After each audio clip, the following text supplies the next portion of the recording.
प्रेम का भूखा हूँ मैं और प्रेम ही एक सार है। प्रेम से मुझको भजो तो भव से बेड़ा पार है। लेकिन हम लोग उल्टा करते हैं, पदार्थ भगवान को खिलाते हैं, पदार्थ भगवान को खिलाते हैं और प्रेम संसारियों पर लुटाते हैं। पंडित जी पूजा करवाएंगे तो क्या लिखते हैं? आधा किलो मीठा भगवान के भोग के लिए। तो यजमान क्या बोलता? पंडित जी मीठा अपने लिए लेते हैं, दक्षिणा अपने लिए चढ़वाते हैं। बोले दक्षिणाम समर्पयामि, दक्षिणा अपने लिए चढ़वाते हैं। ऐसी कोई बात नहीं है, पूजा विधि विधान से करना चाहिए। आज हम भगवान को वह मीठा अर्पण करेंगे, भाव से अर्पण करेंगे तो भगवान उस मीठा को खाते नहीं, खाना हमें है। यजमान को वही प्रसाद में दिया जाता है। भगवान केवल भाव के भूखे होते हैं। प्रेम से आप उनको कुछ भी खिलाइए, बड़े भाव के साथ पाते हैं भगवान। आज वही बात यहां पर चल रही है। बड़े प्रेम से भगवान भोजन किए, विदुर जी से विदा लिए और सीधे पांडवों के पास पहुंचे।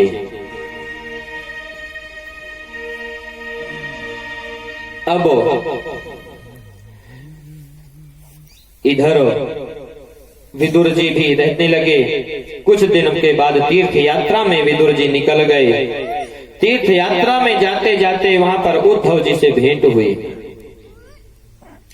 कहते हैं कि कालेन तावत्यमुनामुपेत्यो तत्रोद्धवं भागवतं ददर्शो।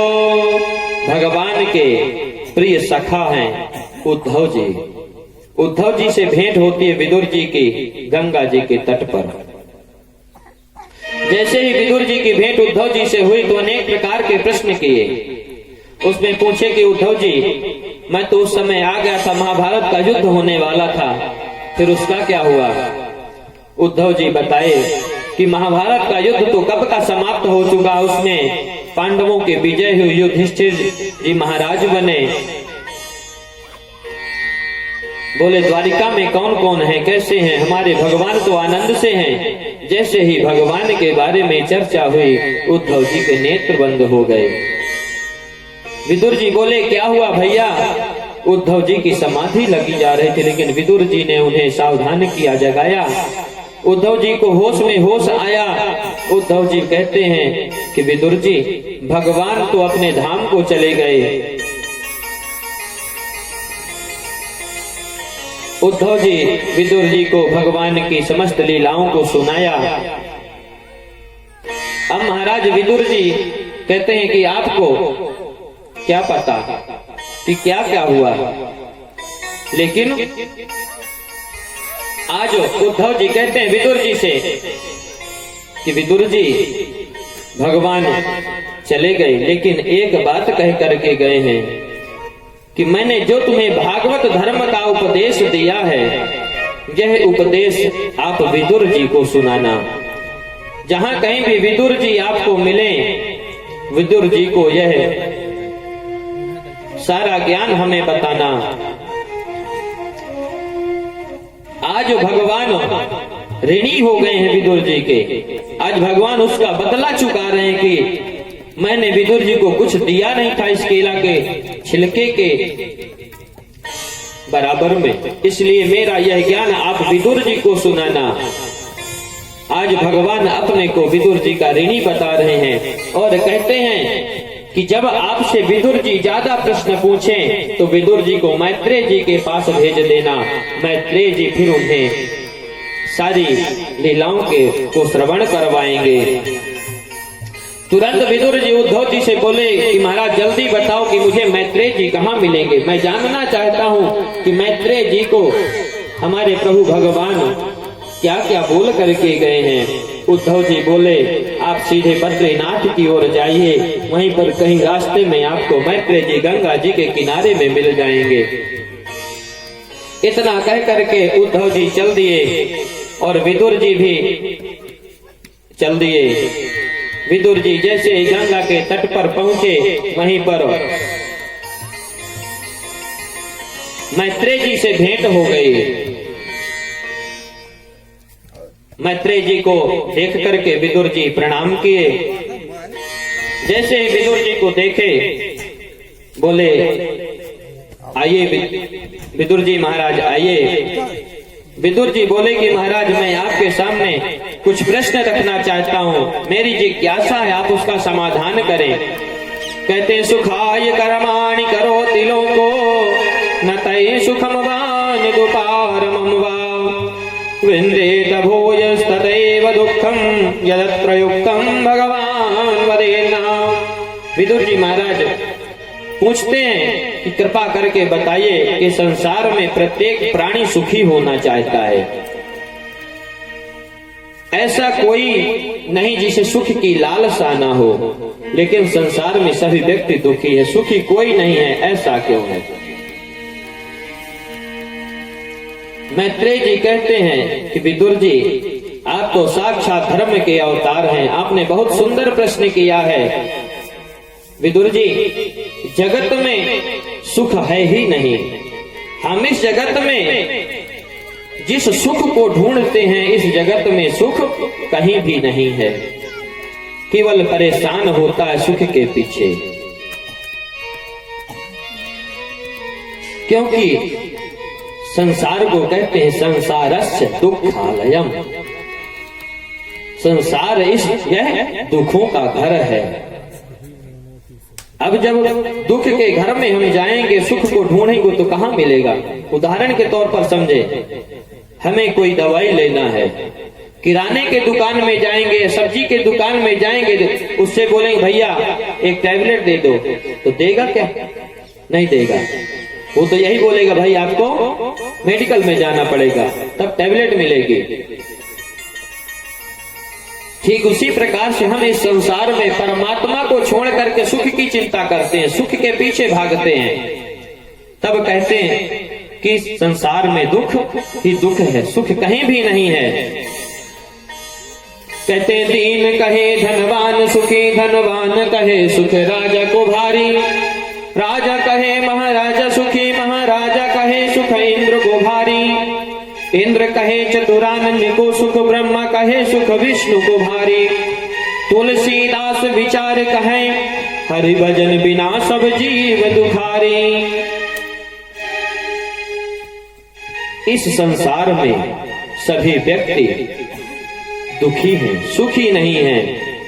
सुखी केवल जिसके पास राम नाम रूपी धन है वही सुखी है, बाकी रुपया पैसा का सुख सुख नहीं माना जाता।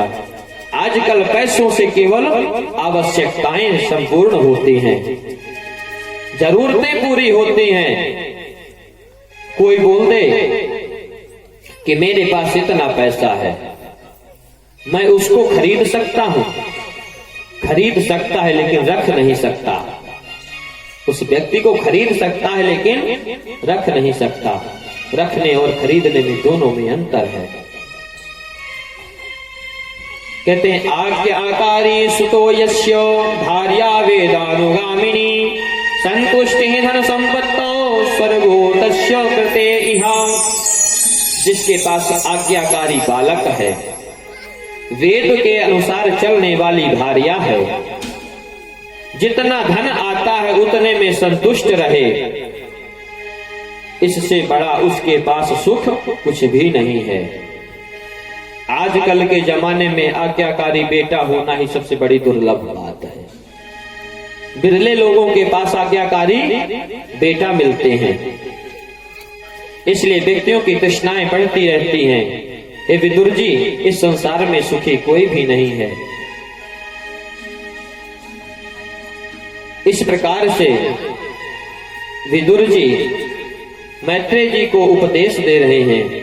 फिर विदुर जी कहते हैं कि हे प्रभु, आप हमें सृष्टि के बारे में विस्तार पूर्वक बताइए कि सृष्टि का विस्तार कैसे होता है। एक बात है, जब हमारे पास कोई संत आए, कहते हैं अन्न का कण और संत का क्षण कभी व्यर्थ नहीं करना चाहिए। आज विदुर जी की भेंट एक संत से हुई है। इसलिए विदुर जी एक एक क्षण को उपयोग कर रहे हैं।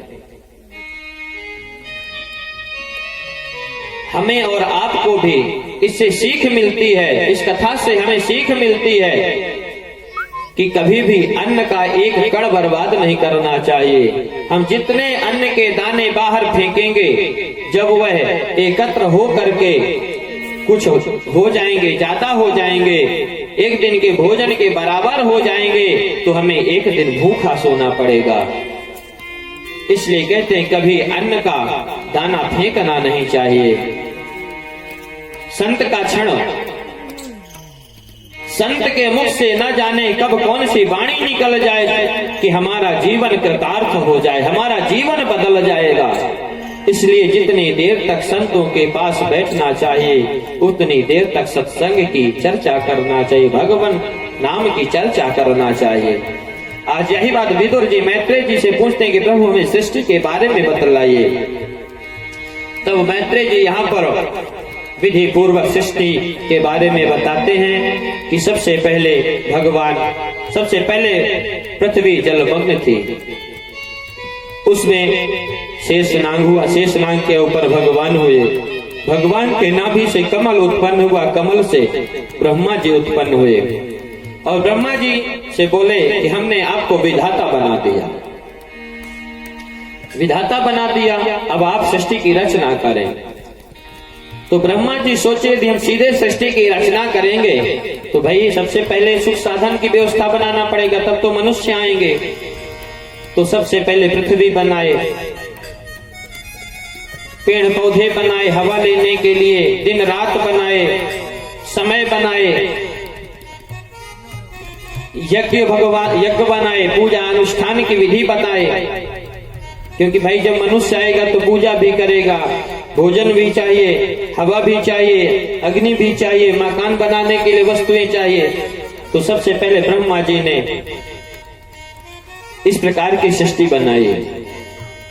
उसके बाद ब्रह्मा जी ने अपने मन से में संकल्प लिया और 4 पुत्र उत्पन्न हुए, ब्रह्मा जी के मानस पुत्र कहलाते हैं। यही सनकादिक ऋषि, हमने कल कथा सुना था, सनक, सनंदन, सनातन और सनत कुमार, ये 4 भाई हैं, ये ब्रह्मा जी के मानस पुत्र कहलाते हैं। इनसे भगवान ब्रह्मा जी बोले कि भाई अब आप जाइए, आप सृष्टि की रचना करें। तो ये 4 भाई बोले कि भाई हमें इस सृष्टि की रचना के चक्कर में नहीं पड़ना, हमें तो भगवान का भजन करना है। अब जिसके 4 पुत्र पिता की बात ना माने तो उनको तो क्रोध आएगा। क्रोध आया और ब्रह्मा जी बोले कि मैं ऐसी उम्र बना दूंगा जिसमें व्यक्तियों को विवाह करना पड़ेगा, और जब विवाह करेगा तो सृष्टि की उत्पत्ति होगी, सृष्टि का विस्तार होगा। तब ये 4 भाई बोले कि आप बना दीजिए जितनी बनाना हो, हम 5 वर्ष से बड़े ही नहीं होंगे। ब्रह्मा जी को अत्यधिक क्रोध हुआ, इतना क्रोध हुआ कि इनकी भ्रकुटी से रुद्र भगवान प्रकट हो गए। बोले रुद्र भगवान की जय। रुद्र भगवान आए, ब्रह्मा जी को प्रणाम किए, बोले भाई मेरा क्या काम है। ब्रह्मा जी बोले कि आप सृष्टि के विस्तार में हमारा सहयोग करें। भोलेनाथ ब्रह्मा जी से इजाजत ली और चले गए सृष्टि का विस्तार करने। अब भोलेनाथ सृष्टि का विस्तार करेंगे तो कितनी सुंदर सृष्टि का विस्तार करेंगे। बना दिए भूत, प्रेत, नाग, बिच्छू, इस तरह की सृष्टि बनाने लगे। ब्रह्मा जी बोले भाई रुद्र को बोले थे सृष्टि का विस्तार करने के लिए, चलो चल करके देखें किस प्रकार की सृष्टि हुई। ब्रह्मा जी जाकर के देखे तो वहां तो सर्प, बिच्छू, भूत, प्रेत दिखाई दिला रहे। बोले बंद करो बंद करो, ऐसी सृष्टि थोड़ी है करवाना। बोले तुम्हें क्या करूं? बोले आप तो भजन करो। भगवान भोलेनाथ भजन करने के लिए बैठ गए। अब ब्रह्मा जी फिर से संकल्प लिए और 10 ऋषियों को प्रकट किए। इसमें मरीचि, अत्रि, अंगिरा, पुलस्त, पुलह, क्रतु, भृगु, वशिष्ठ, दक्ष और नारद जी। कहते 10 तत्र नारदा, 10वें नारद जी हैं। इस प्रकार से 10 ऋषियों को ब्रह्मा जी ने अपने संकल्प से उत्पन्न किए और अपनी वाणी से सरस्वती को प्रकट किए और अपनी छाया से करदम जी को प्रकट किए। इसके बाद ब्रह्मा जी इनसे बोले कि भाई आप सृष्टि में हमारी मदद करो। बोले प्रभु ठीक है, आपकी मदद तो करेंगे, लेकिन पहले भगवान का भजन करेंगे। बोले ठीक, करोगे कि नहीं करोगे? बोले करेंगे। बोले ठीक है। ब्रह्मा जी फिर से चिंतित होने लगे, भाई अब ये भी भजन करने के लिए बोले, उसके बाद कब करेंगे? भगवान का आदेश हुआ सृष्टि का विस्तार करना है। अब ब्रह्मा जी अपने वामांग और दाहिने अंग से मनु और शतरूपा की उत्पत्ति की। यहां से सृष्टि का विस्तार प्रारंभ होता है। यहां पर यदि देखा जाए तो सबसे पहले महाराज मनु आए, तो हम आप सब मनु संतान हुए। लेकिन जब हम आप सब मनु की संतान हुए तो फिर यहाँ कैसे विभाजन हो गए आकर के? पहले तो एक थे, एक को हम बहुत श्याम, एक से ही सब हुए ना, लेकिन यहाँ पर बहुत सारे हो गए। तो जो व्यक्ति जो कार्य करता था उसके आधार पर जाति बांट दिया गया। तब काम के आधार पर जातियां बांटी गए थे। आज जातिवाद इतना हो गया है कि कहने के योग्य नहीं है।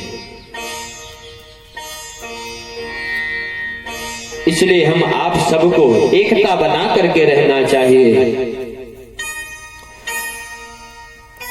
मनु और शतरूपा जंगल में भ्रमण करिए कुछ दिन तक, और इसके बाद दोनों एक साथ रहे और इनसे 3 कन्याएं और 2 पुत्रों की उत्पत्ति हुई। 3 कन्याएं आकुति, देवहूति और प्रसूति। 2 पुत्र हैं प्रियव्रत और उत्तानपाद। इनके 5 संतान हुए मनु और शतरूपा के। एक दिन ब्रह्मा जी मनु महाराज के पास आए।